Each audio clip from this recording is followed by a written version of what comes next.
ഇത്രയൊക്കെ നല്ല സിനിമകൾ എടുത്തിട്ടും സംവിധായകൻ എന്നുള്ള നിലയിൽ ബിജു പാർശ്വവൽക്കരിക്കപ്പെട്ടു എന്ന് എപ്പോഴും തോന്നിയിട്ടുണ്ട്. തിയേറ്ററിൽ ആളെ കൂട്ടാൻ പറ്റാത്ത സിനിമക്കാരൊക്കെ അവരുടെ റിലവൻസ്, ഡോക്ടർ ബിജുവിനെ പോലുള്ളവർക്ക് അവരുടെ റിലവൻസ് പരിശോധിക്കണമെന്നാണ്. അപ്പോൾ ഞാനെപ്പറ്റി ആലോചിച്ചത്, ഞാൻ അദ്ദേഹത്തിന് മറുപടി കൊടുത്തത് അങ്ങനെയാണെങ്കിൽ അടൂർ ബാലകൃഷ്ണൻ സിനിമക്കാരനെ അല്ലാന്ന് നിങ്ങൾ പറയേണ്ടി വരും. നമസ്കാരം, ജയം ടോക്സിലേക്ക് സ്വാഗതം. ഒട്ടേറെ ദേശീയ അന്തർദേശീയ അവാർഡുകൾ നേടിയ പ്രശസ്ത ചലച്ചിത്ര സംവിധായകൻ ഡോക്ടർ ബിജു ആണ് ഇന്ന് നമ്മോടൊപ്പം ഉള്ളത്. നമസ്കാരം. നമസ്കാരം.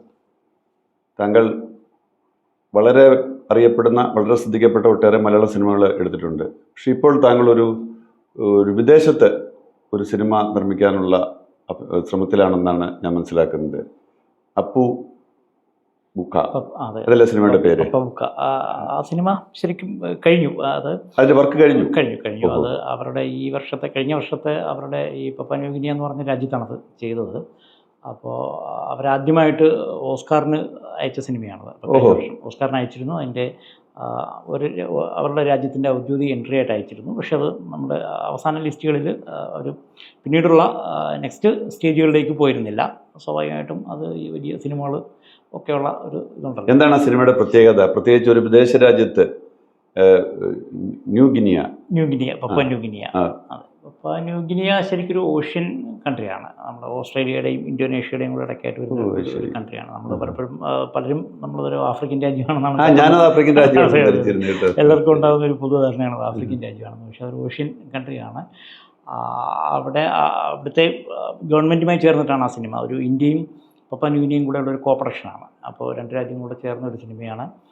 അത് രണ്ട് രാജ്യങ്ങളുടെയും കൂടി ഒരു ക്യാരക്ടേഴ്സ് വരുന്നുണ്ട്. നമ്മുടെ ഇന്ത്യയിൽ നിന്നുള്ള രണ്ട് ക്യാരക്ടേഴ്സും ബാക്കി എല്ലാവരും പപ്പുവ ന്യൂ ഗിനിയിൽ തന്നെയാണ്. അവിടെയാണ് സിനിമ പ്രമേയം എന്താണ്? അത് ശരിക്കൊരു ഈ രണ്ടാം ലോക മഹായുദ്ധ സമയത്ത് നമ്മൾ അന്ന് ഈ ജപ്പാനുമായിട്ടുള്ള യുദ്ധത്തിൽ അതിൽ ഓസ്ട്രേലിയൻ പടയാളികളുടെ കൂടെ നമ്മുടെ ഇന്ത്യയിൽ നിന്നൊരു ബറ്റാലിയൻ പോയിട്ടുണ്ടായിരുന്നു. അന്ന് നമ്മൾ ബ്രിട്ടീഷ് പട്ടാളത്തിൻ്റെ കീഴിലാണല്ലോ. അപ്പോൾ ബ്രിട്ടീഷ് പട്ടാളത്തിൻ്റെ കീഴിൽ അവിടെ പോയി യുദ്ധം ചെയ്യുകയും രണ്ടാം ലോക മഹായുദ്ധത്തിൽ പങ്കെടുത്തിട്ട് കുറേയേറെ ഇന്ത്യൻ പട്ടാളക്കാർ മരിച്ചിട്ടുണ്ട് അവിടെ. അപ്പോൾ അവരുടെ ശൗര്യങ്ങൾ ഇപ്പോഴും ഉണ്ട്. പക്ഷേ ഇതൊരു ചരിത്രത്തിൽ അത്ര രേഖപ്പെടുത്തിയിട്ടില്ല. ഇത് കേൾക്കാത്തൊരു കഥയാണ്, ഒരു ഹിസ്റ്ററി. അപ്പോൾ ഏകദേശം ഒരു ഏതാണ്ട് 6000-നോട് അടുത്ത ആളുകൾ അവിടെ മരിച്ചിട്ടുണ്ട്. നമ്മുടെ ഇന്ത്യക്കാരുണ്ട്. അപ്പോൾ അത് അവരുടെ അതിൽ പല ആൾക്കാർ ഇപ്പോഴും അൺനോൺ ആണ്. ഈ ഇന്ത്യക്കാരാണെന്നറിയാം, പക്ഷേ അവരുടെ വേറെ ബോട്ട്സ് ഇല്ല. മലയാളികളുണ്ടോ? അത് കൃത്യമായി അറിയില്ല. മലയാളികൾ ഉണ്ടാവാൻ സാധ്യത കുറവാണ്. കാരണം അത് പഞ്ചാബ് റെജിമെൻറ്റും ബംഗാൾ റെജിമെൻറ്റും അന്ന് ആ സമയത്തെ ആ പ്രവിശ്യയിലുള്ള റെജിമെൻ്റാണ് പോയിരുന്നത്. അപ്പോൾ അവിടെ നിന്നുള്ള ആളുകളാണ്. അപ്പോൾ ഈ ഒരു ഹിസ്റ്ററി അന്വേഷിക്കാനായിട്ട് ഇന്ത്യയിൽ നിന്ന് 2 ഹിസ്റ്റോറിയൻസ് അവിടെ എത്തുന്നതും അവിടുത്തെ ഒരു ട്രൈബൽ ലീഡറുടെ സഹായത്തോടുകൂടി അവർ കാട്ടിലെ ഉൾപ്രദേശത്തേക്ക് യാത്ര ചെയ്ത് ഈ രണ്ടാം ലോക മഹായുദ്ധ സമയത്ത് യുദ്ധത്തിൽ പങ്കെടുത്തിരുന്ന ആളുകളെ, ഇപ്പോൾ പ്രായമായ ആളുകളെ കാണാനും അവരിൽ നിന്ന് വിവരങ്ങൾ ശേഖരിക്കാനുമായിട്ട് പോകുന്ന ഒരു യാത്രയാണ് ഈ സിനിമ. അപ്പോൾ ഈ സംഭവം നടക്കുന്നത് ഇപ്പോഴാണ്, അല്ല സംഭവം നടക്കുന്നത് ഇപ്പോഴാണ്. പക്ഷേ ഈ രണ്ടാം ലോക മഹായുദ്ധത്തിൻ്റെ ഹിസ്റ്ററി തേടിയാണ് ഇവർ പോകുന്നത്. അപ്പോൾ ആ സിനിമയിൽ ഡീറ്റെയിൽ ചെയ്യുന്നത് നമ്മൾ ആ ഹിസ്റ്ററിയാണ്. നമ്മൾ ഈ പീരീഡ് ഉണ്ട് അതിനകത്ത്? ഇല്ല, പീരീഡ് കാണിക്കുന്നില്ല. അതുമായി ബന്ധപ്പെട്ട ചരിത്രങ്ങളും ആ സമയത്തുണ്ടായിരുന്ന ഇപ്പോൾ അതിനകത്ത് സംഭാഷണങ്ങളോടെ ഈ നായകൻ എന്ന് പറയുന്ന പപ്പ ബുക്ക എന്ന് പറയുന്നത് ഇവരെ വഴി കാണിക്കാനായി കൊണ്ടുപോകുന്ന ഒരു ട്രൈബൽ ലീഡറാണ്. അപ്പോൾ അദ്ദേഹം ഒരു 85 വയസ്സുള്ള ഒരു ലീഡറാണ്. അയാൾ രണ്ടാം ലോക മഹായുദ്ധത്തിൽ പങ്കെടുത്ത ആളാണ് എന്നാണ് നമ്മുടെ ഭാഷയാണ് ഇത് മിക്സഡാണ്. നമ്മൾ ഇംഗ്ലീഷുണ്ട്, പിന്നെ ഈ ഇന്ത്യൻ കഥാപാത്രങ്ങൾ തമ്മിൽ ഹിന്ദിയിലാണ് സംസാരിക്കുന്നത്. അവിടുത്തെ ആളുകൾ തമ്മിൽ അവരുടെ ലാംഗ്വേജാണ്, ടോക്പിസിൻ എന്ന് പറഞ്ഞ ലാംഗ്വേജാണ് സംസാരിക്കുന്നത്. അപ്പം അങ്ങനെ മാറിയാണ് വരുന്നത്. ഈ കോമൺ ആയിട്ട് സംസാരിക്കുമ്പോൾ ഇംഗ്ലീഷും അതാത് ഭാഷയിലുള്ള ആളുകൾ അതാത് ഭാഷ. അപ്പോൾ ഇംഗ്ലീഷ്, ഹിന്ദി, ടോക്പിസിൻ അതാണ് ലാംഗ്വേജുകൾ വരുന്നത് മൊത്തത്തിൽ. അവിടെ ആദ്യമായാണ് അവർ ഓസ്കാറിന് ആദ്യമാണ് ഒരു സിനിമ അയക്കുന്നത്. അവരുടെ 50ാമത്തെ ഇൻഡിപെൻഡൻസ് ആയിരുന്നു. അപ്പോൾ അതിനോടനുബന്ധിച്ച് അവർ വലിയൊരു അതിൻ്റെ പ്രീമിയർ അവിടുത്തെ പ്രൈം മിനിസ്റ്ററൊക്കെ വന്നിട്ടാണ് ചെയ്തത്. പിന്നെ ഈ 85 വയസ്സായ വൃദ്ധനായിരുന്നു അതിൻ്റെ മെയിൻ ക്യാരക്ടർ. അദ്ദേഹം അതുവരെയും ജീവിതത്തിൽ സിനിമ കണ്ടിട്ടില്ല. സിനിമ കണ്ടിട്ടില്ല, ടെലിവിഷൻ കണ്ടിട്ടില്ല. പിന്നെ അങ്ങനെയുള്ള ആളുകൾ ഈ കാലഘട്ടത്തിലുണ്ട്. അതെ. അപ്പോൾ അങ്ങനെ ഒരാളാണ് ആ സിനിമ. അദ്ദേഹം താമസിക്കുന്നത് തന്നെ ഒരു കാട്ടിലാണ്. ഒരു ട്രൈബൽ ഒരു എന്താ പറയുക, അവിടുത്തെ കാട്ടിലുള്ള ഒരു ട്രൈബൽ ഒരു ഗോത്ര വിഭാഗമുണ്ട്. അപ്പോൾ അവിടുത്തെ ലീഡറാണ് പുള്ളി. ആ കാടിന് വെളിയിലേക്ക് അങ്ങനെ സഞ്ചരിക്കാറില്ല. നമ്മളിപ്പോൾ ഈ സിനിമയുടെ ഷൂട്ടിങ്ങിന് വേണ്ടിയിട്ടാണ് നമ്മൾ അവിടുന്ന് കൊണ്ടുവന്ന് അദ്ദേഹത്തെ ഇങ്ങനെ ഈ സിനിമയിലേക്ക് അഭിനയിപ്പിച്ചത്. എത്ര നാൾ കൊണ്ട് പൂർത്തിയാക്കി? അവിടെ നമ്മളൊരു 28 ദിവസത്തെ ഷൂട്ടുണ്ടായിരുന്നു. ഭാഷ അറിയില്ല, പുതിയ ആളുകൾ, പുതിയ അന്തരീക്ഷം എങ്ങനെയത് മാനേജ് ചെയ്തു? അവിടെ നിന്ന് നമുക്കൊരു ക്രൂ ഉണ്ടായിരുന്നു. അതായത് അവിടുത്തെ ഫിലിം ഇൻസ്റ്റിറ്റ്യൂട്ടിൻ്റെ സഹകരണം ഉണ്ടായിരുന്നു. അവിടുത്തെ പിന്നെ കോളേജുകളിൽ നിന്ന് റിക്രൂട്ട് ചെയ്ത കുറേയേറെ ആളുകൾ, കുട്ടികൾ നമ്മൾ ട്രെയിനി ആയിട്ടുണ്ടായിരുന്നു. പിന്നെ ഗവൺമെൻറ്റിൻ്റെ അവിടുത്തെ നാഷണൽ കൾച്ചറൽ കമ്മീഷനുണ്ട്. അപ്പോൾ അവരുടെ മൊത്തം സപ്പോർട്ട് ഉണ്ടായിരുന്നു. കോർപ്പറേഷൻ ആയതുകൊണ്ട് തന്നെ ആ ഗവൺമെൻറ്റിൻ്റെ ഒരു സപ്പോർട്ട് മൊത്തം ഉണ്ടായിരുന്നു. ഇതിൻ്റെ ആശയം എങ്ങനെ കിട്ടി? ഇങ്ങനെ അറിഞ്ഞത് ഇങ്ങനെ അവിടെ ഇത്രയും ഇന്ത്യക്കാരോട് പോയി മരിച്ചിട്ടുണ്ടെന്ന്? ഇത് ശരിക്കും അവിടെ ഒരു സിനിമ ചെയ്യാമെന്നൊരു ആശയം വന്നപ്പോൾ നമ്മളിങ്ങനെ എന്ത് സബ്ജക്റ്റ് വേണം എന്നുള്ളൊരു ഡിസ്കഷൻ ആലോചിച്ച്, അപ്പോൾ അങ്ങനെ ആലോചിച്ച് ആ സബ്ജക്റ്റിന് വേണ്ടിയിട്ട് റിസർച്ച് ചെയ്ത കൂട്ടത്തിലാണ് ഇങ്ങനെയൊരു ഈ പപ്പനുവിനെ പറ്റി വായിച്ച കൂട്ടത്തിൽ അവിടെ ഈ രണ്ടാം ലോക മഹായുദ്ധത്തിൽ വിവിധ രാജ്യങ്ങളിൽ നിന്ന് പോയി ആളുകൾ മരണപ്പെട്ടിട്ടുണ്ട് എന്നുള്ളൊരു വാചകം കണ്ടു. അപ്പോൾ അത് കണ്ടപ്പോഴാണ് അതിനകത്ത് ഇന്ത്യക്കാരുണ്ടോ എന്ന് ഞാനിങ്ങനെ പിന്നെ കുറച്ചുകൂടെ സെർച്ച് ചെയ്തിട്ട് നമ്മൾ ഈ ഓസ്ട്രേലിയൻ വാർ കമ്മീഷൻ്റെ ബുക്കുണ്ട്. അപ്പോൾ ആ ബുക്കുകൾ റെഫർ ചെയ്തപ്പോഴാണ് അതിനകത്ത് ഇന്ത്യക്കാരുണ്ടെന്ന് മനസ്സിലായിട്ട് പിന്നെ അങ്ങനെ ആ രീതിയിലേക്ക് പിന്നെ ഒരു സ്ക്രിപ്റ്റിനെ കൊണ്ടുവരികയായിരുന്നു. ഈ സിനിമ ഇവിടെ ഇന്ത്യയിൽ റിലീസ് ചെയ്തു. ഇന്ത്യയിൽ നമ്മളത് ഫെസ്റ്റിവൽ വന്നിരുന്നു. നമ്മുടെ കഴിഞ്ഞ കേരള ഫെസ്റ്റിവൽ ഉണ്ടായിരുന്നു. കഴിഞ്ഞ കേരള ഫെസ്റ്റിവൽ ഉണ്ടായിരുന്നു. ഗോവയിലുണ്ടായിരുന്നു. ഇവിടെ ഗോവ കേരള ഫെസ്റ്റിവൽ ഉണ്ടായിരുന്നു. ഇനി അത് നമ്മളൊരു OTT-യിലേക്ക് വരാനുള്ള. അപ്പോൾ അത് അവിടുത്തെ ആ രാജ്യത്തിന് എൻട്രി ആയിട്ടാണ് വന്നത്? അതെ. വേൾഡ് സിനിമയിലായിരുന്നു വന്നത്. ഇവിടെയും അത് പെട്ടെന്ന് അത്ര നമ്മുടെ സിനിമയാണെന്നുള്ളത് മനസ്സിലാകാതെ പോയത്. താങ്കളുടെ ആദ്യത്തെ സിനിമ സൈറ ആണെന്ന് എനിക്ക് ഓർമ്മ. അത് പിന്നെ അതെടുക്കാനുള്ള സാഹചര്യം എന്തായിരുന്നു? സൈറ എടുത്തത് ശരിക്ക് ആ സമയത്ത് ഈ പറഞ്ഞ ഞാൻ ഒരു ഫോർമലി ഒരു ട്രെയിൻഡ് ആയിട്ട് ഒരാളൊന്നും അല്ല സിനിമയിൽ, അങ്ങനെ ട്രെയിൻഡ് ആയിട്ടില്ല. അപ്പം അത് താങ്കൾ പിന്നെ ഡോക്ടറായി പ്രാക്ടീസ് തുടങ്ങിയിരുന്നു. സിനിമയിലേക്കുള്ള താല്പര്യം എങ്ങനെ വന്നു? ഞാൻ ആ സമയത്ത് ഞാൻ ഗവൺമെൻറ് സർവീസിൽ മെഡിക്കൽ ഓഫീസറായിട്ട് ജോലി കിട്ടി കയറിയ സമയമാണ്. 2003 എനിക്ക് ജോലി കിട്ടുന്നത്. ഞാൻ 2005 സൈറ ചെയ്യുന്നത്. അപ്പോൾ അത് ഞാനിവിടെ ഈ ഹയർ സ്റ്റഡിക്ക് വേണ്ടിയിട്ട് ഹോമിയോയുടെ ഹയർ സ്റ്റഡിക്ക് തിരുവനന്തപുരത്ത് വരുന്ന സമയത്താണ് നമ്മുടെ കേരള ഫെസ്റ്റിവൽ തുടങ്ങുന്നത്. അപ്പോൾ ആ സമയത്ത് കേരള ഫെസ്റ്റിവലിൽ പോയിട്ട് നമ്മൾ ഈ പുറത്തുനിന്നുള്ള സിനിമകൾ കണ്ടപ്പോഴാണ് നമ്മൾ ഇതുവരെ കണ്ട ഒരു സിനിമകൾ മൊത്തം ഒരു മുഖ്യധാര കമേഴ്ഷ്യൽ സിനിമകളാണ്. പക്ഷേ പുറത്തു നിന്നുള്ള മറ്റു രാജ്യങ്ങളിൽ നിന്ന്, ഇപ്പോൾ ഇറാനിൽ നിന്നും ടർക്കിയിൽ നിന്നും ഒക്കെയുള്ള സിനിമകൾ കണ്ടപ്പോഴാണ് ഈ സിനിമയ്ക്ക് വേറൊരു ലാംഗ്വേജ് ഉണ്ടെന്നുള്ളത് നമുക്ക് പിടിച്ചത്. മാത്രമല്ല സിനിമ എന്ന് പറയുന്നത് അങ്ങനെ ഒരു എൻ്റർടൈൻമെൻറ്റ് എന്നുള്ളൊരു മീഡിയം അല്ല. അതിനപ്പുറത്ത് അതൊരു സോഷ്യോ പൊളിറ്റിക്കായിട്ട് യൂസ് ചെയ്യാനുള്ളൊരു മീഡിയമാണ്. കുറച്ചുകൂടെ പൊളിറ്റിക്കലാണ്, കുറച്ചുകൂടെ ഒരു ആർട്ടിസ്റ്റിക് ആണെന്നുള്ളൊരു തോന്നൽ വന്നു. അപ്പോൾ അങ്ങനെ സിനിമ കണ്ടപ്പോൾ എനിക്കത് ഇങ്ങനത്തെ സിനിമകളുണ്ടല്ലോ എന്നുള്ളൊരു ക്യൂരിയോസിറ്റി ഉണ്ടായി. പിന്നെ അത് നിരന്തരം പിന്നെ അത്തരം സിനിമകൾ കൂടുതൽ കണ്ടു. ക്ലാസിക് സിനിമകൾ കുറച്ചുകൂടെ കണ്ടിട്ടാണ് അങ്ങനെ ഒരു സിനിമകളോട് താല്പര്യം ഉണ്ടാകുന്നത്. അപ്പോൾ അതുകൊണ്ട് തന്നെ സൈറ ചെയ്യുമ്പോൾ ആ രീതിയിൽ നമ്മളൊരു മുഖ്യധാര സിനിമയിൽ നിന്ന് മാറി സൈറ പക്ഷേ കുറച്ചുകൂടെ സിമ്പിളായിരുന്നു, കുറെ കൂടി. താങ്കൾ ആകാശത്തിന്റെ നിറത്തിലേക്കൊക്കെ വന്നപ്പോഴത്തേക്ക് കുറച്ചുകൂടെ ദുർഗ്രഹമായതുപോലെ. ആകാശത്തിന്റെ നിറത്തിന്റെ ഒരു ഇതെന്ന് വെച്ച് കഴിഞ്ഞാൽ അതിനകത്ത് കുറച്ചുകൂടെ സംഭാഷണങ്ങൾ വളരെ കുറവാണ്. അതിനകത്ത് വളരെ ലിമിറ്റഡ് സംഭാഷണങ്ങൾ മാത്രമേ ഉള്ളൂ. അപ്പോൾ അത് ആ സമയത്ത് ഞാൻ കുറച്ചുകൂടെ വിഷ്വലി കഥ പറയണം എന്നുള്ള ഒരു രീതിയിലാണ് ആ സിനിമ. അത് വിഷ്വലി ദ്വീപിലാണല്ലോ, ആൻഡമാനിലാണത് ഷൂട്ട് ചെയ്തത്. അത് മറ്റേ നിർമ്മിടി വേണുവും പൃഥ്വിരാജ് ഇന്ദ്രിയത്തും അമല പോളും ഒക്കെ ആയിരുന്നു ആ സിനിമയിലുണ്ടായിരുന്നു. പക്ഷേ ആ സിനിമയുടെ ഒരു വെച്ച് കഴിഞ്ഞാൽ ഞാനത് ഒരു പൊയറ്റിക്കായിട്ടൊരു സിനിമ ചെയ്യുക എന്നുള്ളതായിരുന്നു. നമ്മളൊരു ഈ കവിതയൊക്കെ പോലൊരു സിനിമ, അതിൻ്റെ ഒരു വിഷ്വലി കൂടെ ഒരു കവിത പറയുക എന്നുള്ളതാണ്. അപ്പോൾ സംഭാഷണങ്ങൾ വളരെ കുറച്ചുകൊണ്ട് ആ വിഷ്വലുകളിൽ കൂടെ കൂടുതൽ സിനിമകൾ പറയുക. അപ്പോൾ അതിൻ്റെ ഒരു ബ്യൂട്ടിഫുൾ ലാൻഡ്സ്കേപ്പ് ഒക്കെ ആയിരുന്നു. അതുകൊണ്ട് തന്നെ അതിൻ്റെ ഒരു എന്താ പറയുക, ആ സിനിമ ഇപ്പോഴും കാണുമ്പോഴും അതിൻ്റെ ഒരു വിഷ്വൽ ഭയങ്കര ഗംഭീരമായ ഒരു ഇറാനിയൻ സിനിമകളുടെയൊക്കെ ഒരു ടോപ്പോഗ്രാഫിയാണ് നമ്മൾ അതിനകത്ത് ചെയ്തിരിക്കുന്നത്. അപ്പോൾ ആ രീതിയിലാണ് അത് ചെയ്തത്. ഈ പേരറിയാത്തവർ സിനിമ അത് വളരെ ചർച്ച ചെയ്യപ്പെട്ടൊരു സിനിമയാണ്. അപ്പോൾ അത് പാർശ്വവൽക്കരിക്കപ്പെട്ട ആളുകളെ കേന്ദ്രീകരിച്ചുള്ള ഒരു സിനിമയാണ്. മാത്രമല്ല മൊത്തത്തിൽ താങ്കളുടെ സിനിമകളിലൊക്കെയും ആ ഒരു കാഴ്ചപ്പാടുണ്ട്. എല്ലാ സിനിമകളും നമ്മളങ്ങനെ മാർജിനലൈസ് ചെയ്യപ്പെട്ട ആളുകളുടെ ഒരു കഥ പറയുക എന്നുള്ളത് എപ്പോഴും ശ്രദ്ധിക്കുന്നു. ഇപ്പോൾ സൈറ ഒട്ട് നോക്കിയാലും സൈറ ആയാലും ഒരു ഈ ന്യൂനപക്ഷ വിഭാഗത്തിൻ്റെ ത്തിൽപ്പെടുന്ന ഒരു സ്ത്രീക്ക്, മീഡിയയുമായി ബന്ധപ്പെട്ട ഒരു സ്ത്രീക്ക് പിന്നെ എങ്ങനെയാണ് ഒരു ഭരണകൂടം അവരെ അക്യൂസ് ചെയ്യുന്നതെന്നൊക്കെ ഉള്ളതായിരുന്നു. പേരറിയാത്തവരിൽ വരുമ്പോഴേ നമ്മൾ ഈ തൂപ്പുകാരാണ്, മറ്റേ മുനിസിപ്പാലിറ്റിയിൽ വർക്ക് ചെയ്യുന്ന തൂപ്പുകാരായിട്ടാണ്, താൽക്കാലിക ജീവനക്കാരനെ തൂപ്പുകാരനായിട്ടാണ് സുരാജിൻ്റെ ഒരു ക്യാരക്ടർ, ഇന്ദ്രൻസിൻ്റെ ക്യാരക്ടറും അവർ രണ്ടുപേരും സഹപ്രവർത്തകരായിട്ടുള്ള ഒരു അതാണ്. പക്ഷേ അതിനകത്ത് ആ സിനിമയിൽ കുറേയേറെ വിഷയങ്ങൾ പറയുന്നുണ്ട്. അതിൻ്റെ തുടക്കത്തിൽ ഞാൻ എഴുതി കാണിക്കുന്നുണ്ട്. ആ ഒരു കഴിഞ്ഞ 20 വർഷത്തെ കേരളത്തിൻ്റെ ഒരു ഹിസ്റ്ററി ആ സിനിമയിൽ വരുന്നുണ്ട്. അതായത് ആ 20 വർഷം ഉണ്ടായിട്ടുള്ള കേരളത്തിലെ ഭൂസമരങ്ങൾ, ഇവിടെ ഉണ്ടായിട്ടുള്ള കുടിയൊഴിപ്പിക്കലുകൾ, റോഡ് വികസനം എന്നൊക്കെ പറഞ്ഞിട്ട് ആളുകളെ അവരുടെ വീടുകൾ തകർത്ത് കുടിയൊഴിപ്പിക്കപ്പെട്ടിട്ടുള്ളത്, മാലിന്യ നിർമ്മാർജ്ജന പ്രശ്നങ്ങൾ, അപ്പോൾ വേസ്റ്റ് മാനേജ്മെൻറ്റ്, ഇത്തരം കാര്യങ്ങളെല്ലാം അതിനകത്ത് വരുന്നുണ്ട്. അപ്പോൾ ആ 20 വർഷത്തെ ഒരു കേരളത്തിൻ്റെ ഒരു ഇത്തരത്തിലുള്ള സമരങ്ങളുടെ ഒരു ഡോക്യുമെൻ്റ് കൂടിയാണ് ആ സിനിമ. പിന്നെ ഈ ആദിവാസികളുടെ ഭൂസമരം, അതൊക്കെ ആ സിനിമയുടെ ഒരു പ്രധാന വിഷയമായിട്ട് വരുന്നുണ്ട്. ഇത്രയൊക്കെ നല്ല സിനിമകൾ എടുത്തിട്ടും സംവിധായകൻ എന്നുള്ള നിലയിൽ ബിജുവിനെ ബിജു പാർശ്വവൽക്കരിക്കപ്പെട്ടു എന്ന് എപ്പോഴും തോന്നിയിട്ടുണ്ടോ മലയാള സിനിമയിൽ? അങ്ങനെ മലയാള സിനിമയിൽ എനിക്ക് അറിയില്ല. ഞാൻ എപ്പോഴും പറയുന്ന ഒരു ഇതാണ്, നമ്മൾ എന്നെ ഒരു ഇടയ്ക്ക് ഞാൻ ചോദിക്കാൻ കാര്യം, കഴിഞ്ഞ ഫെസ്റ്റിവലിന്റെ കാലത്ത് പിന്നെ രഞ്ജിത്തുമായിട്ട് ഒരു ചെറിയ ഒരു വിവാദമൊക്കെ ഉണ്ടായില്ല? അത് അതിൻ്റെ എനിക്ക് തോന്നുന്നു അതിൻ്റെ ഏറ്റവും ഒരു നല്ല ഉദാഹരണം എന്ന് പറയുന്നത് 2017 കേരള സ്റ്റേറ്റ് അവാർഡിൻ്റെ സമയത്ത് അതിൻ്റെ ജൂറി അംഗമായിട്ട് എന്നെ വിളിച്ചിരുന്നു. അപ്പോൾ ആ സമയത്തപ്പോൾ ഞാൻ അന്ന് ചലച്ചിത്ര അക്കാദമി ചെയർമാൻ കമൽ സാറാണ്. അപ്പോൾ കമൽ സാറോട് ഞാൻ പറഞ്ഞു, ഈ പിന്നെ സ്റ്റേറ്റ് അവാർഡ് കിട്ടിയിട്ടില്ലാത്ത ഒരാൾ വന്ന് സ്റ്റേറ്റ് അവാർഡ് ജഡ്ജ് ചെയ്യുന്നത് ശരിയല്ല, എനിക്ക് സ്റ്റേറ്റ് അവാർഡ് കിട്ടിയിട്ടില്ല. അപ്പോൾ അങ്ങനെ അതെ അങ്ങനെ ഒരാൾ വന്ന് ജഡ്ജ് ചെയ്യുന്നത് ശരിയല്ലോ. അപ്പോൾ സാർ പറഞ്ഞു, അല്ല നിങ്ങളെ ഒരു 3 തവണ നാഷണൽ അവാർഡ് കിട്ടിയാൽ 10-24 തവണ അന്താരാഷ്ട്ര അവാർഡ് കിട്ടിയാൽ എന്നുള്ള രീതിയിലാണ് വിളിക്കുന്നത്. ആ രീതി കണക്കാക്കിയാൽ മതി എന്ന് പറഞ്ഞിട്ടാണ് ഞാൻ അങ്ങനെയാണ് ഞാനത് പോയത്. പക്ഷേ ആ സ്റ്റേറ്റ് അവാർഡുകൾ കിട്ടാതെ പോയത് പല രീതിയിലുണ്ടാവാം. എന്താ വെച്ച് കഴിഞ്ഞാൽ അത് ഈ പറഞ്ഞാൽ നമ്മൾ ഈ ഇങ്ങനെയുള്ള വിഷയങ്ങൾ കൈകാര്യം ചെയ്യുന്നതിൻ്റെ ഒരു കുഴപ്പമുണ്ടാവാം. അല്ലെങ്കിൽ നമ്മൾ മുഖ്യധാരയിൽ നിന്ന് മാറി നടക്കും. പക്ഷേ മുഖ്യധാരയിൽ നിന്ന് മാറി നടക്കുന്നു എന്ന് പറയുമ്പോൾ ഇപ്പോൾ അങ്ങനെ നടന്നവരാണ് എല്ലാവരും. അടൂർ ബാലകൃഷ്ണനും ടി വി ചന്ദ്രനും പിന്നെ അരവിന്ദനും ഒക്കെ മുഖ്യധാരയിൽ നിന്ന് മാറി തന്നെയുള്ള സിനിമകൾ ചെയ്തവരാണ്. അപ്പോൾ അത് ഈ നമ്മൾ ഈ ഓരോ സമയത്ത് ഓരോ ജൂറിയാണല്ലോ. അപ്പോൾ ആ ജൂറിയുടെ ഒരു ടേസ്റ്റ്, അവരുടെ ഒരു കാഴ്ചപ്പാട് എന്നൊക്കെ ഉള്ളതുകൊണ്ടായിരിക്കും അവർക്കിപ്പോൾ അത്തരം സിനിമകളുള്ള ഒരു ഇതൊക്കെ ആയിരിക്കാം. അതല്ലാതെ മറ്റെന്തെങ്കിലും ആവണമെന്നുള്ളത് നമുക്ക് അത്ര അങ്ങനെ ആ രീതിയിൽ വിശകലനം ചെയ്യാൻ പറ്റില്ല.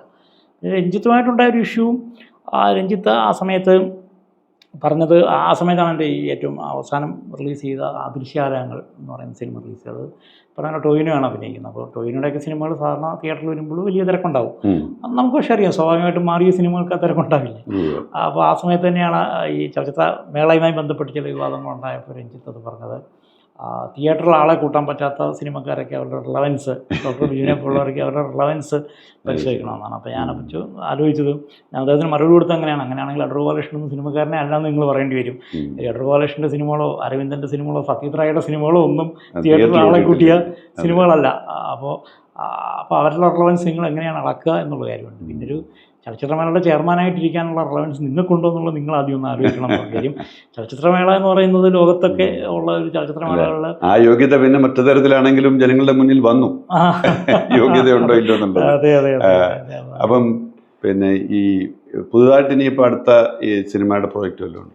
പുതിയത് ഇപ്പോൾ പപ്പനൂനിയൻ തന്നെ അടുത്ത സിനിമ. കാര്യം അവർക്കൊരു അവിടെ തന്നെയാണ് അടുത്തൊരു അവരുടെ ഒരു ഹിസ്റ്ററി പറയുന്നത്. ഇപ്പോൾ മൊത്തം നമ്മൾ കഴിഞ്ഞ പടം ഇന്ത്യയുടെയും അവരുടെയും കൂടെ ഒരു ഷെയർഡ് ഹിസ്റ്ററി ആയിരുന്നു. അപ്പോൾ ഇത്തവണ അവിടുത്തെ തന്നെ ഒരു ആണിൻ്റെ ഒരു ബയോപിക് ചെയ്യാനായിട്ടാണ് അടുത്ത ഒരു. അപ്പോൾ അത് അടുത്ത വർഷം എന്നാണ് വിചാരിച്ചിരുന്നത്. പക്ഷേ അത് ഈ വർഷം തന്നെ അത് ചെയ്യുന്നുണ്ട്. അപ്പം ഇവിടെ ഒരു സിനിമ ചെയ്യാനായിട്ട് ആലോചിച്ചിരുന്നു, ഒരു ഹിന്ദി മൾട്ടി ലാംഗ്വേജിലൊരു സിനിമ ചെയ്യാൻ ആലോചിച്ചിരുന്നു. അത് പക്ഷേ അതിൻ്റെ ഒരു ക്ലൈമറ്റ് ഹിമാലയത്തിൽ ഷൂട്ട് ചെയ്യേണ്ടതാണ്. അപ്പോൾ അത് നമുക്കൊരു സെപ്റ്റംബർ കഴിഞ്ഞാൽ അവിടെ ഷൂട്ട് ചെയ്യാൻ പറ്റില്ല. അപ്പോൾ ഷോർട്ട് ടൈമേ ഉള്ളൂ. അപ്പോൾ അതുകൊണ്ട് അടുത്ത ഓഗസ്റ്റ് സെപ്റ്റംബർ ഓടി ചെയ്യാമെന്ന് പറഞ്ഞാൽ അതൊന്ന് എക്സ്റ്റെൻഡ് ചെയ്തിട്ട് ഇതിപ്പോൾ ഈ വർഷം ചെയ്യാനുള്ളൊരു പരിപാടിയാണ്. താങ്കൾ ഒട്ടേറെ ഇൻ്റർനാഷണൽ ഫിലിം ഫെസ്റ്റിവലിൽ പങ്കെടുത്തിട്ടുണ്ട്. ഇവിടുത്തെ നമ്മുടെ നാഷണൽ ഫിലിം ഫെസ്റ്റിവലിലും കേരള ഫിലിം ഫെസ്റ്റിവലിലും ഒക്കെ പലതവണ പങ്കെടുത്തിട്ടുണ്ട്. ഇപ്പോൾ പുതിയ സർക്കാർ വന്നു, ഈ പുതിയ ഫിലിം ഫെസ്റ്റിവൽ അടുത്ത ഡിസംബറിൽ നടക്കാൻ പോവുകയാണ്. താങ്കൾ അതിനെ എങ്ങനെയാണ് കാണുന്നത്? ഇതിലൊരു മാറ്റം വരേണ്ട സാഹചര്യമുണ്ടോ? ഫിലിം ഫെസ്റ്റിവൽ ഇങ്ങനെ പോയാൽ മതിയോ? ഇതിപ്പോൾ ഒരു ആൾക്കൂട്ടം ഉണ്ട് അവിടെ, പക്ഷേ അതിനനുസരിച്ചുള്ള സിനിമയുടെ നിലവാരം, കഴിഞ്ഞ തവണത്തെ ഏറ്റവും വലിയ വിമർശനം സിനിമയുടെ നിലവാരം വളരെ മോശമായിരുന്നുള്ളതാണ്. അതിൻ്റെ ഒരു കുഴപ്പം, ഞാൻ കഴിഞ്ഞൊരു 15 വർഷമായിട്ട് ഈ വിഷയത്തിൽ എനിക്ക് തോന്നുന്നു ഒരു 10-40 ലേഖനങ്ങളെങ്കിലും ഈ ആഴ്ചപ്പതിപ്പുകളുടെ മാതൃഭൂമിയിലും മലയാളത്തിലും പിന്നെ കലാഭവനിലും ഒക്കെ ആയിട്ട് എഴുതിയിട്ടുണ്ടാകും. മനോരമയിൽ തന്നെ എഡിറ്റോറിയലൊക്കെ ഇതുമായി ബന്ധപ്പെട്ടിട്ടുള്ള എഴുതിയിട്ടുണ്ട്. ജോൺസൺ ഓർമ്മയുണ്ടാവും. അപ്പോൾ നമ്മൾ നിരന്തരം സംസാരിച്ചുകൊണ്ടിരിക്കുന്ന കാര്യമാണിത്. ഇപ്പോൾ ഇതിൻ്റെ കുഴപ്പമെന്ന് വെച്ച് കഴിഞ്ഞാൽ കേരള ചലച്ചിത്രമേളയ്ക്ക് ഒരു വലിയ അഡ്വാൻറ്റേജ് എന്താണെന്ന് വെച്ചാൽ ഏറ്റവും കൂടുതൽ കാണികൾ പങ്കെടുക്കുന്നൊരു മേള, 10-15,000-ഓളം കാണികൾ പങ്കെടുക്കുന്നൊരു മേള വളരെ അപൂർവം. ലോകത്തിൽ തന്നെ അപൂർവമായിരിക്കും, ലോകത്തിൽ തന്നെ മുൻപന്തിയിൽ നിൽക്കുന്ന ഒരെണ്ണമാണ്. അപ്പോൾ ആ രീതിയിൽ വളരെ പൊട്ടൻഷ്യൽ ഉള്ള ഒരു മേളയാണ്. പിന്നെ ഒരു ഗവൺമെൻറ്റിൻ്റെ ഫുള്ളി ഫണ്ടഡ് സപ്പോർട്ടുള്ള ഒരു മേളയാണ്. അപ്പോൾ റിസോഴ്സ് നമുക്ക് ധാരാളമുണ്ട്. പക്ഷേ ദൗർഭാഗ്യവശാൽ ഇത് നമ്മൾ ഈ തൃശ്ശൂർ പൂരം അങ്ങനെയാണ്. തൃശ്ശൂർ പൂരത്തിന് ആൾ കൂടുന്നു. ഞാൻ എപ്പോഴും പറഞ്ഞ സാധനം, ഇതൊരു തൃശ്ശൂർ പൂരം വേറൊരു സിനിമയുടെ പൂരം പോലെ ആക്കി. തൃശ്ശൂർ പൂരം നമ്മളങ്ങനെ നടത്തുന്നത്, ആന വരുന്നു, അമ്പാരി വരുന്നു, മറ്റേ വെടിക്കെട്ട് വരുന്നു, കുടമാറ്റം നടക്കുന്നു, ആകെ ജഗപൊക ബഹളമാണ്, കഴിഞ്ഞു. അതിനപ്പുറത്ത് എന്താണെന്ന് ചോദിച്ചു കഴിഞ്ഞാൽ ആൾക്കാർ വരുന്നു, കൂടുന്നു, ആഘോഷിക്കുന്നതിനപ്പുറത്ത് IFFK അങ്ങനെയാണ്. ആൾ വരുന്നു, കൂടുന്നു, ആഘോഷിക്കുന്നതിനപ്പുറത്ത് ഈ ചലച്ചിത്രമേള കൊണ്ട് നമ്മുടെ പ്രാദേശികമായ മലയാള സിനിമയെ എങ്ങനെയാണ് ഇൻ്റർനാഷണൽ ലെവലിലേക്ക് ഉയർത്തുന്നത്, ഇവിടെ കാണിക്കുന്ന മലയാള സിനിമകളെ നമ്മൾ എങ്ങനെയാണ് ഒരു ഇൻ്റർനാഷണൽ മറ്റ് ഫെസ്റ്റിവലുകളിലേക്ക് നമുക്ക് കൊണ്ടുപോകാൻ പറ്റിയിട്ടുണ്ടോ, ഇവിടെ ഇത്തരത്തിൽ ആർട്ടിസ്റ്റിക് സിനിമകൾ കൂടുതലായിട്ട് ഉണ്ടാകാൻ നമുക്ക് അത്തരത്തിലുള്ളൊരു സപ്പോർട്ട് ഈ ഫെസ്റ്റിവലിന് കൊടുക്കാൻ പറ്റിയിട്ടുണ്ട്. ഇതിൻ്റെ പാരലായിട്ട് ഫിലിം മാർക്കറ്റ് നമുക്ക് ഒരു ഏബിളായിട്ട് ചെയ്യാൻ പറ്റിയിട്ടുണ്ടോ, ഇങ്ങനെ കുറേ ചോദ്യങ്ങളുണ്ട്. നമുക്ക് പൊട്ടൻഷ്യലായിട്ടുള്ള ലോകത്തെ പ്രധാനപ്പെട്ട film sales agents, film buyers, distributors, OTT content ഉള്ള ആൾക്കാരെ, ഇവരെയൊക്കെ നമുക്ക് ഗസ്റ്റുകളായിട്ട് ഇങ്ങോട്ടേക്ക് കൊണ്ടുവരാൻ പറ്റിയിട്ടുണ്ടോ? ഇതൊക്കെ ചോദിച്ചു കഴിഞ്ഞാൽ ഇല്ല എന്നുള്ളതാണ്. നമ്മൾ ആളെ കൂട്ടുന്നു, ആൾ വരുന്നു, ബഹളം കൂടുന്നു, അകത്ത് സിനിമ നടക്കുന്നു, പുറത്ത് ഗാനമേള നടക്കുന്നു, ബഹളം തന്നെ. പക്ഷേ ഈ രീതിയിൽ നോക്കിക്കഴിഞ്ഞാൽ അത് നമ്മളെക്കാൾ ശേഷം തുടങ്ങിയ പല മേളകളുമുണ്ട് ലോകത്ത്. അവരിപ്പോൾ ലോകത്തെ ഏറ്റവും പ്രധാനപ്പെട്ട മേളകളായിട്ടുണ്ട്. ഇപ്പോൾ ഉദാഹരണമായിട്ട് പറഞ്ഞാൽ ബുസാൻ മേള കൊറിയയിൽ, ഇന്ന് ഏഷ്യയിലെ ഏറ്റവും പ്രധാനപ്പെട്ട മേളയാണ്. ടോക്കിയോ കഴിഞ്ഞാൽ ഏറ്റവും പ്രധാനപ്പെട്ട മേളയാണ് ബുസാൻ. അവർ 26 വർഷമേ ആവുന്നുള്ളൂ, നമ്മൾ 30 വർഷം കഴിഞ്ഞു. അതുപോലെയാണ് എസ്റ്റോണിയയിൽ താലിൻ ഫെസ്റ്റിവൽ എന്ന് പറയുന്നത്, അവർ 24 വർഷമേ ആവുന്നുള്ളൂ. അവരിന്ന് അപ്പോൾ അങ്ങനെയാണെങ്കിൽ സിനിമ ഇതിൻ്റെ ചെയർമാൻ ഡയറക്ടർ സ്ഥാനത്തേക്കൊക്കെ സിനിമയെക്കുറിച്ച് ഫെസ്റ്റിവലിനെ കുറിച്ച് അറിയാവുന്ന ആൾക്കാർ ഇപ്പോൾ ആരാണ് പുതിയ ഡയറക്ടർ ചെയർമാൻ എന്നൊന്നും അറിയില്ല ഫിലിം ഫെസ്റ്റിവൽ. അതൊരു പ്രധാന കാര്യമാണ്. എന്ന് വെച്ച് കഴിഞ്ഞാൽ പിന്നെ ചലച്ചിത്ര അക്കാദമിയുടെ ചെയർമാനായിട്ട് ഇത്തരത്തിലൊരു ഇൻ്റർനാഷണൽ എക്സ്പോഷറുള്ള നമ്മൾ ലോക സിനിമയിൽ ലോകത്തെ ചലച്ചിത്ര മേളകളിൽ നിരന്തരം പങ്കെടുത്തിട്ടുള്ള ആരെങ്കിലും ഉണ്ടാവുക എന്നുള്ളതൊരു പ്രധാനപ്പെട്ട കാര്യമാണ്. അല്ലെങ്കിൽ ചെയർമാനായി വരുന്നവർ മിനിമം ഈ മേളകളിലൊക്കെ ഒന്ന് പോയി കണ്ട് ഒരു പരിചയം ഉണ്ടാക്കേണ്ടതെങ്കിൽ ഒരു പ്രധാനപ്പെട്ട കാര്യമാണ്. പക്ഷേ ദൗർഭാഗ്യവശാൽ നമ്മുടെ ഇവിടെ വന്ന ഇപ്പോൾ അടൂർ സാറും ഷാജിയൻ കരൺ സാറും ഒരു പരിധിവരെ KR മോഹനേട്ടൻ ഉണ്ടായിരുന്ന സമയത്ത്, ഈ 3 പേരുടെ ചെയർമാൻഷിപ്പ് ഉണ്ടായിരുന്ന സമയത്ത് മാത്രമാണ് നമ്മൾ ഈ മേളയെ ഒരു ഇൻ്റർനാഷണലി പ്ലേസ് ചെയ്യാനായിട്ടുള്ള ശ്രമമെങ്കിലും നടത്തിയിട്ടുള്ളത്. അപ്പോൾ അതിന് ശേഷമുള്ള ആളുകളൊക്കെ വന്നിരിക്കുന്നത് മുഖ്യധാരയിൽ നിന്നുള്ള സംവിധായകരാണ് വന്നിരിക്കുന്നത്. അവർക്ക് ഈ മുഖ്യധാര സിനിമയ്ക്ക് അപ്പുറത്തേക്ക് അവർ ഒരുപക്ഷെ മാക്സിമം കേരളത്തിലെ ചലച്ചിത്രമേളയിൽ പങ്കെടുത്തിട്ടുണ്ടാവും, കൂടിപ്പോയി കഴിഞ്ഞാൽ ഗോവ വരെ പോയിട്ടുണ്ടാവും. ഇതിനപ്പുറത്ത് ലോകത്തൊരു മേളയെ അവർ കണ്ടിട്ടില്ല. ഈ മേളയുടെ സ്ട്രക്ചർ എങ്ങനെയാണെന്നറിയില്ല, അതിൻ്റെ ഒരു പാറ്റേൺ അറിയില്ല, അവിടെ ഈ മറ്റ് ലോക ചലച്ചിത്രമേളകൾക്കകത്തുള്ള കണ്ടൻറ്റുകൾ എങ്ങനെയാണെന്നുള്ളതിനെപ്പറ്റി അവർക്കൊരു ധാരണയില്ല.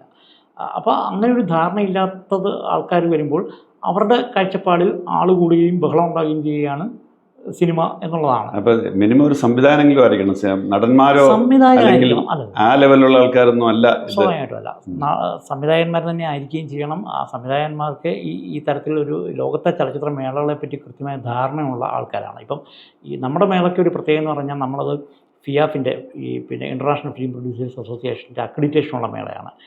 ഇന്ത്യയിൽ 4 മേളകളേ ഉള്ളൂ, ഇപ്പോൾ ഗോവ ഉൾപ്പെടെ 4 മേളകളേ ഉള്ളൂ. ലോകത്ത് തന്നെ നമ്മളുടേത് B കാറ്റഗറിയാണ്. നമ്മുടെ B category specialised feature film കാറ്റഗറിയാണ്. ഈ B കാറ്റഗറിയിൽ ലോകത്ത് മൊത്തം 26 മേളകളേ ഉള്ളൂ, അതിലൊന്നാണ് നമ്മൾ.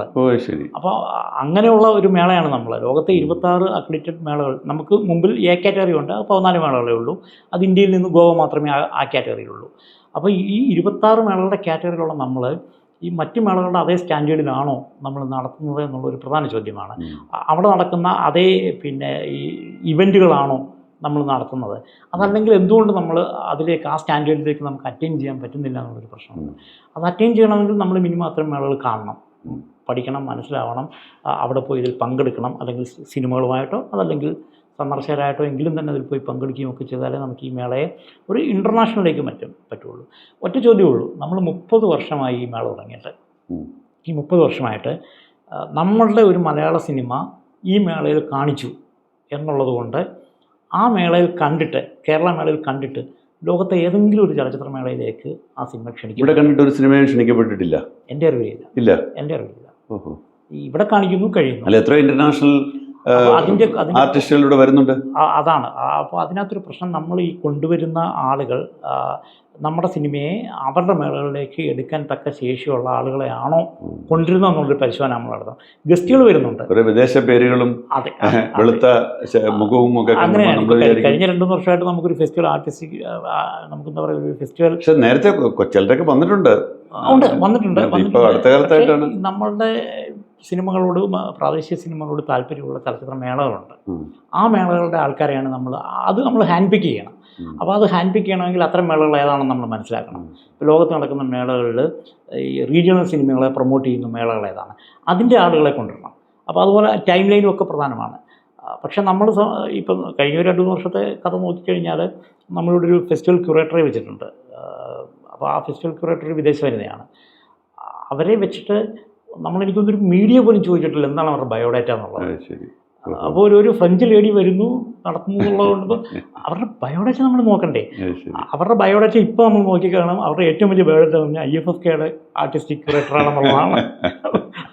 അതിനു മുമ്പ് അവരങ്ങനെ ഒരു ഈ ഇൻ്റർനാഷണൽ ഒരു എന്താ ഫെസ്റ്റിവലുമായി യാതൊരു പരിചയമില്ലാത്തൊരു സ്ത്രീയാണ് നമ്മൾ കൊണ്ടിരുന്നത്. പക്ഷേ ഒരു എന്താ പറയുക വിദേശ വനിതയെ കൊണ്ടുവന്നു കഴിഞ്ഞാൽ എല്ലാമായി എന്നുള്ളതാണ്. നമ്മളത് പരിശോധിക്കാറില്ല. അപ്പം ഈ പൊട്ടൻഷ്യലായിട്ടുള്ള ആളുകളെ നമുക്ക് കണ്ടെത്താനും കൊണ്ടുവരാനും പറ്റുന്നില്ല എന്നുള്ളൊരു വലിയ കുഴപ്പമുണ്ട്. അതുകൊണ്ട് IFFK എന്ന് പറയുന്നത് ശരിക്ക് അത് മുഴുവൻ റീഡിസൈൻ ചെയ്യേണ്ട സമയം കഴിഞ്ഞു. അതിങ്ങനെയല്ല അത് പോകേണ്ടത്. ഇതിങ്ങനെ പോകുന്നത് ശരിക്കൊരു പബ്ലിക് വേസ്റ്റ് ഓഫ് മണി എന്നുള്ള തരത്തിൽ മാത്രമേ നമുക്കിതിനെ കാണാൻ പറ്റുള്ളൂ. 7-8 കോടി രൂപ സർക്കാരിൻ്റെ നമ്മുടെ നികുതി പണം വേസ്റ്റ് ചെയ്യുന്നു എന്നുള്ളത് അപ്പുറത്ത്. ഇതുകൊണ്ട് എന്താണ് മലയാള സിനിമയ്ക്ക് ഗുണം? അത് നമ്മൾ ഒന്ന് ഇത് ചെയ്യണ്ടേ, ഒന്ന് എവാലുവേറ്റ് ചെയ്യണ്ടേ. 30 വർഷമായില്ലേ, നമ്മളിനി ഒന്ന് റീതിങ്ക് ചെയ്യണ്ടേ 30 വർഷമായിട്ട് എന്താണ് ഈ മേള മലയാള സിനിമയ്ക്ക് നൽകിയത്, അല്ലെങ്കിൽ മലയാളത്തിലെ ഫിലിം മേക്കേഴ്സിനും നിർമ്മാതാക്കൾക്കും ഒക്കെ എന്ത് സപ്പോർട്ടാണ് നൽകിയതെന്നുള്ളത് നമ്മളൊന്ന് എവാലുവേറ്റ് ചെയ്യണം. അപ്പോൾ അതൊക്കെ വരണമെങ്കിൽ ഇൻ്റർനാഷണൽ ഫിലിം ഫെസ്റ്റിവലുകളിൽ സ്ഥിരമായിട്ട് പോവുകയൊക്കെ ചെയ്യുന്ന ആളുകൾ വേണം ഇതിൻ്റെ സാധ്യതയെ പറ്റുള്ളൂ. കാര്യം അത് അറ്റ്ലീസ്റ്റ് ഈ പറഞ്ഞ പോലെ ഈ ചെയർമാൻ എന്നുള്ള ഇതിലേക്ക് ഒരു വിഷനുള്ള ആളുകൾ, ഇതിനെ മൊത്തം ഈ പറഞ്ഞ പോലെ ഒരു അന്തർദേശീയ തലത്തിൽ മാറ്റിമറിക്കാൻ തക്ക വിഷനുള്ള ആളുകൾ, അന്തർദേശീയമായി പരിചയമുള്ള ആളുകൾ, അവിടെ നിന്നൊക്കെ നമുക്ക് ഈ ആളുകളെ കൊണ്ടുവരാൻ മാത്രമുള്ള പൊട്ടൻഷ്യലായിട്ടുള്ള പരിചയങ്ങളൊക്കെ ഉള്ള ആളുകളെ നമ്മൾ അതിനകത്തേക്ക് പ്ലേസ് ചെയ്താൽ മാത്രമേ അത് പറ്റുള്ളൂ. അപ്പോൾ ശരി, എന്തായാലും ഫിലിം രംഗത്തെ താങ്കളുടെ അനുഭവങ്ങളും ഈ ഫിലിം ഫെസ്റ്റിവലിൻ്റെ സാധ്യതകളെ കുറിച്ചൊക്കെ സംസാരിച്ചതിന് വളരെ നന്ദി. അടുത്ത സിനിമയ്ക്ക് എല്ലാ ആശംസകളും. Thank you sir.